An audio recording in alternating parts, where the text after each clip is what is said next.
adoni mondo atiyo kode mondo mi alerne jopiny kunde ma pogruok bede gi nikech gima ni penja ni to dak watim berwa mondo joginene jakenya okel koth gima biro konyo kelo sirikal okel koth gima biro konyo kelo koth en wach pidho yien.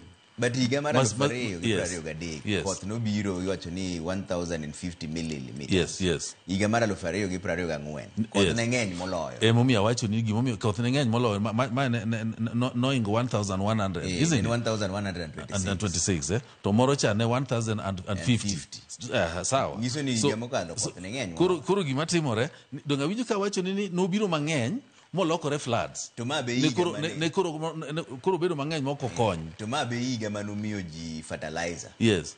Ma beche odok to aloka chiw fertilizer to podi chiw nyak fertilizer to podi timo nade podi chiw donge goriwore. Yes. Ka koth nitie fertilizer bendo chiw manengo ne oyue higa no. To bando to waneno kodok chiw kata seeds be kochiw bende pod biro konyo japiny. Koro gari nyiso ni ji noko konyo malich nikech bando dok chiw. ingeni gima wuok e puodho luwore ni to conditions ma favorable modwaro chal nade opogore. Dino ka banda to dok chien to kidhi e niang tidhiro ka niang to wuok mang'owa mang'eny. In fact production mar niang oidho gi 68.1%. Yeah? To banda to dok chien gata malo be modhaw. Koro miyo gima wuok e puodho nitie bende gik machielo ma control ma dhano control. Dhano nyalo mana control gi wach pidho yien to sirikal ok nyal control that one. Aya wadogie aparo ni pek mar ngima asemule wach inflation.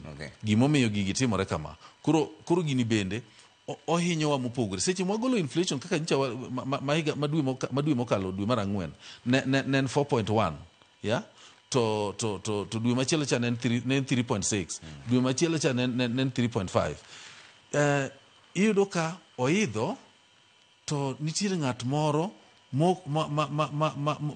mento winjo maber nikech area manomiyo idho ok chande kidok chien e Oktoba higa mokalo